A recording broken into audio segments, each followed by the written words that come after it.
सुजानपुर के children park में कांग्रेस विधायक जितेंद्र राणा ने सैन्य परिवारों से सीधा संवाद करते हुए कहा कि सुजानपुर को प्रदेश भर की राजनीति में सर्वोच्च साबित करने में पूर्व सैन्य परिवारों का विशेष योगदान रहा है। जितेंद्र राणा ने कहा कि 10 मार्च को 5 राज्यों के नतीजों में भाजपा का सुपड़ा पूरी तरह से साफ हो जाएगा। उन्होंने बीजेपी सरकार को महंगाई, बेरोजगारी व आम आदमी के अन्य मुद्दों को लेकर भी जमकर कोसा। राणा ने कहा कि तानाशाही की राह पर चली भाजपा सरकार ना जनता की सुनती है ना ही विपक्ष की सुनती है, जिस कारण वे आम आदमी का भरोसा राजनीति से लगातार उठता जा रहा है। विज्ञापनों और पब्लिसिटी पर करोड़ों रुपए खर्च करने वाली भाजपा सरकार ने आम आदमी का निवाला छीनने का हर संभव प्रयास किया है।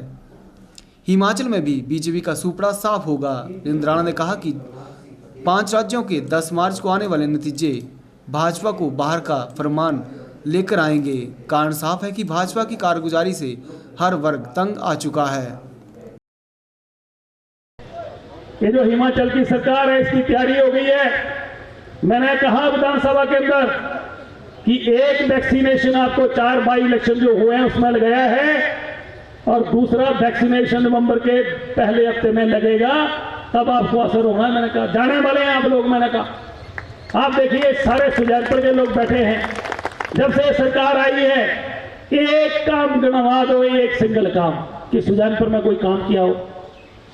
आप देखो जिस पार्क में आप बैठे हैं, हमने कहा ये सामने जो है फाउंडेशन स्टोन लगा है इस तरफ मेरी दाहिनी तरफ, ये कौन से सन का है? 2017 का है। 75 लाख रुपया मैंने राजा साहब से स्वीकृत कराया, डीसी के खाते में आ गया।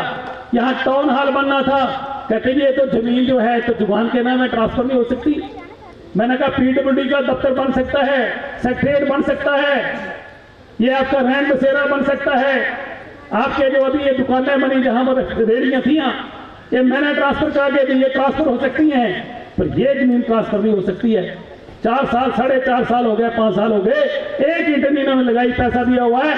क्योंकि तकलीफ इस बात की है कि यहाँ पर जो फाउंडेशन और पैसा जो दिया है वो राजा वीरभद्र सिंह और जितेंद्र राणा ने दिया है, इसलिए तकलीफ है इनको। पंजाब में इलेक्शन हुआ है, पंजाब में कहा कि भाई हम 8 सिलेंडर मुफ्त देंगे। उत्तराखंड में मैं गया था भी, उन्होंने कहा कि जितना मर्जी रेट हो जाए कांग्रेस की सरकार बनने पर हम 500 रुपए से ज्यादा जो है गैस का सिलेंडर नहीं देंगे, जितना ऊपर होगा वो हम सब्सिडी देंगे। ये कांग्रेस की पॉलिसी है, ये देशभक्त बनते हैं।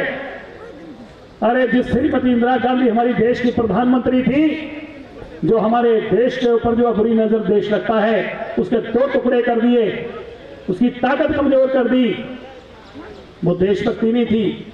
ये बात अटल बिहारी वाजपेयी जी ने कही थी कि इससे पहले सरकारें रही, उनका बहुत बड़ा योगदान है, उनको योगदान को हम नहीं नकार सकते हैं। और ये कहते हैं कि 70 साल में क्या कर दिया? अरे 70 साल में इतना कुछ कर दिया कि आपके पास दिखाने के लिए कुछ नहीं है, जो कमाया उसको बेचने वाला काम कर रहे हैं। मैं तो बात करता हूं बार बार कि घर में बेटा पैदा होता है, एक बेटा ऐसा होता है कि जो बाप ने कमाया होता है उसको डबल करता है या कम से कम उसको मेंटेन करता है। पर एक नालायक बेटा घर में ऐसा पैदा होता है कि जो बाप ने कमाया होता है उसको बेचने का काम करता है। तो जो सरकार आई है आज तक 70 साल में जो कांग्रेस ने कमाया है उसको बेचने का काम कर रहे हैं, ये बढ़ाने का काम नहीं कर रहे हैं। सब कुछ बेच दिया इन लोगों ने।